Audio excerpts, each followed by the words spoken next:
इस वर्तमान आधुनिक युग में हम वैज्ञानिक प्रगति कर तो रहे हैं, परंतु मानसिक संतुलन भी खोते जा रहे हैं। वर्तमान युग में हम मानसिक तनाव से ग्रसित हैं। तो आइए इस मानसिक तनाव से कैसे बचें, यह जानते हैं पुस्तक मानसिक तनाव से मुक्ति के उपाय से। How to overcome mental tension, इस अंग्रेजी पुस्तक का यह पुस्तक हिंदी अनुवाद है। यह पुस्तक स्वामी गोकुलानंद जी महाराज द्वारा रचित है। यह पुस्तक बांग्ला भाषा में भी उपलब्ध है। हिंदी में पुस्तक के अनुवादक डॉक्टर कृष्ण मुरारी जी हैं।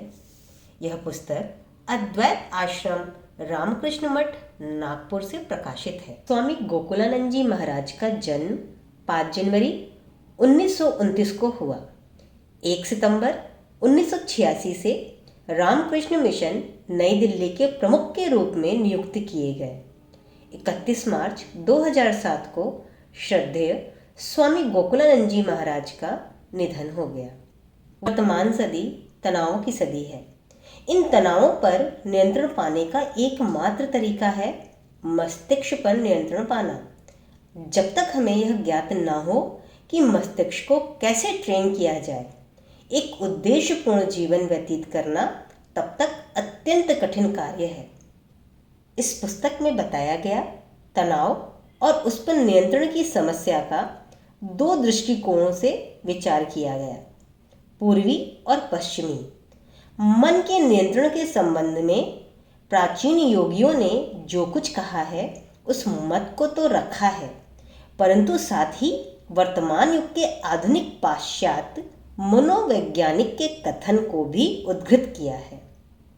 स्नायु तंतुओं के तनाव और दबाव की मन शारीरिक प्रकृति स्वास्थ्य संबंधी गंभीर खतरों को जन्म देती है। हमारे अंदर विद्यमान विभिन्न प्रकार की विरोधाभासी वासनाएं और इच्छाएं एक साथ तुष्टि चाहती हैं। विषयाशक्ति और आत्म शांति के बीच अक्सर तीव्र प्रतियोगिता या यूं कहा जाए कि एक प्रकार की रसाकसी होती रहती है।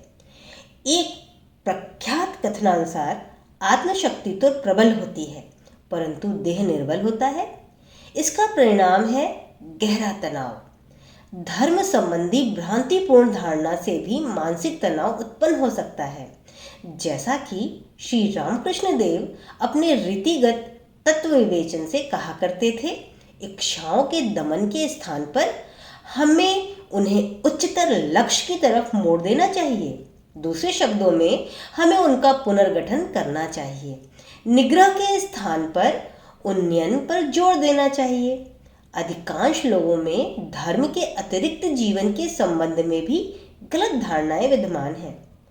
अति महत्वाकांक्षा, बौद्धिक प्रतिस्पर्धा, अति श्रम, प्रतिस्पर्धा में व्यस्त द्वैत्मक, बहिर्मुखी तथा अंतर्मुखी प्रवृत्तियां, ये सभी मानसिक शांति के लिए हानिकारक हैं।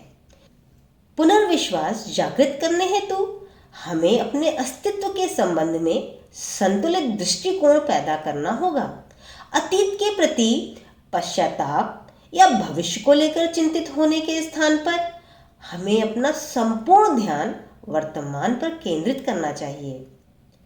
अनुपयोगी वार्तालाप, उद्देश्यहीन कार्य, निरर्थक विवादों, दोष ढूंढने की प्रवृत्तियों, चुगलखोरी, तमोमय विचारों और इस प्रकार की समस्त विभ्रांतियों जो हमारी ओजस्वी मानसिक शक्तियों को नष्ट कर देती हैं, इन सब का परिहार कर हम अपनी इच्छा शक्ति को विकसित करें। यही हमारा लक्ष्य होना चाहिए। सुविचार पुरस्कृत होते हैं और कुविचार दंड के भागीदार बनाए जाते हैं। हमें समय समय पर अपनी मानसिक प्रक्रियाओं के पुनर्विलोकन को सीखना चाहिए। क्षणभंगुर सांसारिक लाभ के लिए प्रार्थना करने की अपेक्षा इच्छा शक्ति के लिए ईश्वर से प्रार्थना करना आवश्यक है। अन्य समस्त विचारों का बहिष्करण कर मात्र केवल इसी विचार पर अपने को एकाग्र करना मानसिक तनाव को दूर करने में सफल होने की एक निश्चित पद्धति है। महाविपद में भी हमें सकारात्मक दृष्टिकोण को अवश्य कायम रखना चाहिए। यह याद रखना चाहिए के अवसाद का भी एक चिकित्सीय उपयोग पक्ष है। यह हमें महानतर उपलब्धियों की ओर ले जाता है। हताशा हमारे मन में अपराध बोध, भय और क्रोध की भावनाएं लाती हैं, जिनका सामना हमें तब तक करना होगा जब तक हम उन्हें नियंत्रित करना न सीख लें। आस्था और समर्पण की अभिवृत्ति अर्थात प्रकृति को संवर्धित करना शांति की प्राप्ति का रहस्य है। ये निष्क्रिय मन स्थितियां नहीं है, बल्कि ध्यान, अंतर्निरीक्षण, विश्लेषण के एकमात्र गंभीर प्रयास से ही ऐसा संभव होता है। इन्हें प्राप्त करने का सर्वोत्तम तरीका है स्वामी विवेकानंद जी द्वारा विवेचित समन्वय योग, जो रामकृष्ण संघ के प्रतीक में चिन्हित किया गया है। इसमें सूर्य ज्ञान का प्रतीक है, जो उचित और अनुचित में विवेक की क्षमता प्रदान करता है। कमल भक्ति का प्रतीक है, यानी हमारे जीवन के प्रति ईश्वर द्वारा निर्धारित रूपरेखा का संपूर्ण विश्वास और संपूर्ण हृदय से उसके नैसर्गिक प्रयोजन की स्वीकृति। जल तरंगे कर्म की प्रतीक है, यानी हमारे कार्यों के परिणाम के प्रति किसी प्रकार की चिंता की अभिव्यक्ति के बिना अनासक्त भाव से कार्यरत रहना। और अंत में कुंडलदार सर्प राजयोग या उस प्रक्रिया का प्रतीक है जिसके द्वारा एक व्यक्ति अंतःशक्ति या मानसिक शक्ति को प्राप्त कर सकता है।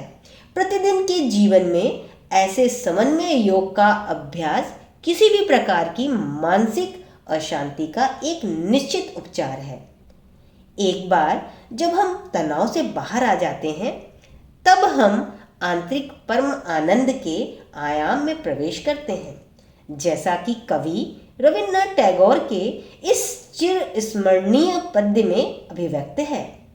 निर्मल मन से निर्भय हो, संसार करो आनंद में, जागो प्रिय आनंद से, कर्म करो आनंद में, सुख से दुख में भी आनंदित, निंदा में अपमान में, निश्चल हो आनंद तुम्हारा, क्षमा दान सम्मान में। मानसिक तनाव पर काबू पाने वाले चरणों की बात करने से पहले हमारे लिए मानसिक तनाव की प्रकृति और उसको उत्पन्न करने वाले कारणों की जानकारी होना आवश्यक है। स्वामी गोकुलानंद जी महाराज एक चिकित्सक एवं उसके रोगी की कहानी से समझाने का प्रयास करते हैं। यह रोगी अत्यंत खलबलीपूर्ण जीवन व्यतीत करता था। चूंकि वह सभी काम अपने लिए खुद करना चाहता था, इसलिए वह अत्यंत व्यस्त रहता था। परिणाम जो होना था वही हुआ। एक दिन वह जबरदस्त मानसिक तनाव से टूट गया। उसने एक चिकित्सक के समक्ष अपनी समस्या रखी और कहा, मुझे बहुत ज़्यादा काम करना पड़ता है। मुझे प्रतिदिन मजबूरन एक ब्रीफकेस भर कर कागजात घर लाने पड़ते हैं, क्योंकि दफ्तर में मुझे काम पूरा करने के लिए समय नहीं मिलता। फलस्वरूप मैं विभिन्न प्रकार के तनाव से ग्रसित रहता हूँ। आप चिकित्सक हैं, मेरी सहायता कीजिए। चिकित्सक ने पूछा, तुम सुबह से शाम तक काम करते हो, तब फिर तुम्हें फाइल घर क्यों ले जानी पड़ती है? रोगी ने उत्तर दिया, मुझे इसलिए करना पड़ता है क्योंकि अन्य कोई भी उस काम को उस प्रकार से भली प्रकार से नहीं कर सकता जैसा कि मैं स्वयं कर सकता हूँ। यदि मैं दूसरे दिन सुबह दफ्तर जाने से पहले वह काम पूरा नहीं कर पाता तो मुझे और भी अधिक तनाव होता है। इस तनाव से बचने के लिए मुझे मजबूरन देर रात्रि तक काम करना पड़ता है।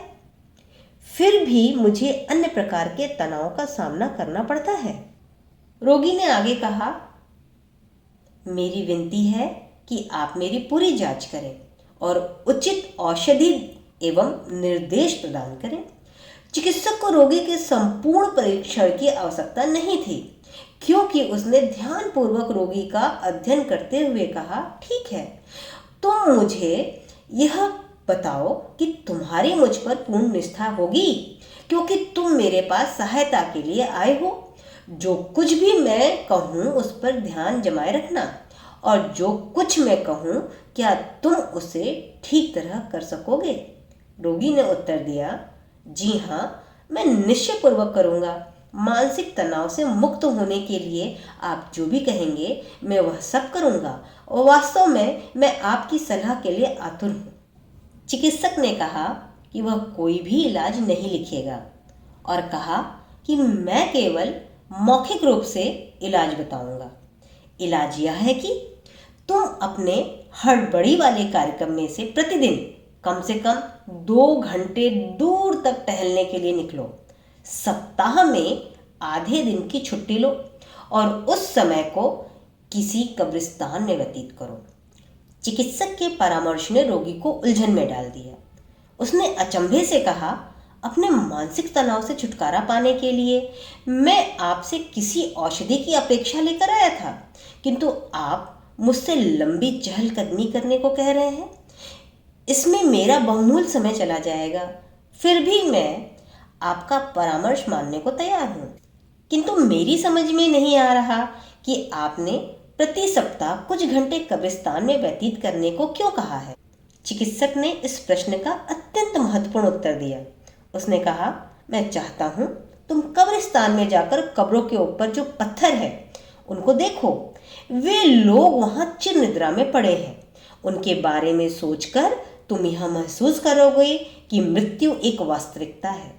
तुम मृत्यु के परम सत्य का मनन करोगे और स्वीकार करोगे कि दफनाए गए लोग मृत्यु पूर्व तुम्हारी तरह ही थे। वे प्रतिदिन कठिन परिश्रम करते थे और जीवन भर यही सोचते रहे कि संसार का संपूर्ण भार उन्हीं के कंधों पर है। वे भी स्वयं को अपरिहार्य मानते थे। मरने पर तुम भी इन्हीं के साथ दफना दिए जाओगे और वहां टहलने वाले लोग तुम्हारी कब्र के पत्थर को देखकर ऐसा ही सोचेंगे। इस तथ्य का अनुभव करो कि यद्यपि अत्यंत व्यस्त जीवन यापन करने वाला व्यक्ति संसार छोड़कर चला गया, फिर भी उसके बिना संसार पूर्ववत चलता जा रहा है। मानसिक तनाव से ग्रस्त अनेकों लोगों से असदृश कम से कम इस रोगी में परामर्श सुनने एवं उसे क्रियान्वित करने का धैर्य तो था। इसके बाद ही उसने प्रतिकार सौंपने का प्रयास किया, चीखना चिल्लाना बंद किया और अपने मानसिक तनाव पर काबू पाना सीख लिया। जीवन पर्यंत संतुलित, सुस्थिर एवं शांत रहा। हम में से अधिकांश लोग उस रोगी के समान हैं जिसका उल्लेख स्वामी गोकुलानंद जी ने किया, और वे मानसिक तनाव, थकान और जीवन के दबाव तथा अति श्रम से पीड़ित हैं। इस संदर्भ में कर्म के रहस्य के बारे में स्वामी विवेकानंद जी ने जैसा प्रतिपादित किया है वह अत्यंत उपयुक्त है। स्वामी जी के कथानुसार हम जितने शांत होंगे, हमारे स्नायु भी अपेक्षाकृत कम तनाव में रहेंगे, उतना ही अधिक हम सीख सकेंगे तथा हमारा कार्य भी उतना ही अधिक उत्तम होगा। इन शब्दों के माध्यम से स्वामी जी हमें महत्वपूर्ण अंतर्दृष्टि देते हैं। वह यह है कि जब तक हम अपने आप को किसी प्रकार अनुशासन के अधीन नहीं करते, हमारा मानसिक संतुलन बिखर सकता है। एक उदाहरण इसे स्पष्ट करता है। कुछ महीनों पहले एक वृद्ध दंपत्ति अपने इकलौते पुत्र को लेकर स्वामी गोकुलानंद जी के पास आए। उनका संपूर्ण जीवन उस लड़के पर निर्भर था जो कि अब अच्छी स्थिति में था, अच्छा वेतन पाता था और उसके पास रहने को दिल्ली में एक अच्छा मकान था। जैसा कि युवा अवस्था में अक्सर होता है, यह लड़का एक व्यजाति अर्थात दूसरी जाति की लड़की से प्रेम करने लगा। माता पिता उदार प्रकृति के थे, अतः उन्होंने इनकी शादी का विरोध नहीं किया। धीरे धीरे बहू सास को साथ लेकर न चल सकी। यद्यपि ससुर के प्रति उसका प्रतिकूल भाव न था, शीघ्र ही उसने अपने पति को अलग घर लेकर रहने के लिए राजी कर लिया। इस बात से माता पिता को गहरा सदमा लगा और उन्हें मानसिक तनाव ने घेर लिया। उन्होंने अपने इकलौते बेटे को कितनी उम्मीदों से पाला था। कुछ समय पश्चात वे स्वामी गोकुलानंद जी के पास अपनी समस्या का समाधान लेकर आए। स्वामी जी ने पूछा, क्या आप उस लड़के को एक दिन मेरे पास ला सकते हैं? दंपत्ति ने कहा, हम प्रयास करेंगे। स्वामी गोकुलानंद जी ने कहा, क्या तुम्हारा पुत्र तुमसे मिलने आता है? उन्होंने कहा, हाँ, कभी कभी आता है, किंतु उसकी पत्नी कभी भी नहीं आई। कुछ कारणवश वह हमसे मिलना पसंद नहीं करती। स्वामी गोकुलानंद जी ने कहा, ठीक है, एक दिन आप उसे लाएं, मैं बात करना चाहूँगा। कुछ दिनों बाद पिता ने स्वामी गोकुलानंद जी को फोन किया, कहा कि वह अपने पुत्र के साथ आएगा। इस समस्या के सुलझाने के प्रति स्वामी गोकुलानंद जी बहुत आशावादी थे। स्वामी गोकुलानंद जी ने कहा, कम से कम उस लड़के से बात करने का अवसर तो मिला। किंतु वह आया तो स्वामी गोकुलानंद जी ने पाया कि वह भी मानसिक तनाव से ग्रस्त है। स्वामी गोकुलानंद जी ने महसूस किया कि वह लौटकर अपने माता पिता के साथ रहना नहीं चाहता। किंतु कुछ समय बाद उसकी अपनी पत्नी से भी अनबन हो गई। स्वाभाविक था, उसका मानसिक तनाव और भी बढ़ गया। वह अपना घर छोड़कर माता पिता के घर लौट आया। स्वामी गोकुलानंद जी को विश्वास था कि संभवतः अब कुछ समझौता हो जाएगा। दुर्भाग्यवश वैसा नहीं हुआ। उन्हें जलपान कराने के बाद स्वामी गोकुलानंद जी ने पुत्र की गाथा सुनी। उसने बताया कि वह अपने माता पिता के घर इसलिए नहीं लौटना चाहता क्योंकि उसकी पत्नी ने उसको छोड़ दिया है। स्वामी गोकुलानंद जी ने कहा, ठीक है, अब तुम क्या करना चाहोगे? पुत्र ने कहा, यद्यपि उसने मुझे त्याग दिया है, मैं उसे त्याग नहीं सकता। मैं उसका प्रेम पुनः प्राप्त करना चाहता हूँ, उसके साथ रहना चाहता हूँ। ईश्वर की लीला निराली है। खास तौर पर दिल्ली जैसे शहर में इस प्रकार की घटना न तो असामान्य है, न तो तनाव का एकमात्र कारण है। आज के लिए बस इतना ही। कल्याणमस्तु के वीडियो देखते रहिए। मित्रों के साथ अवश्य शेयर करें। लाइक का बटन दबाना ना भूलें। वीडियो को अंत तक देखने के लिए आप सभी का बहुत बहुत धन्यवाद।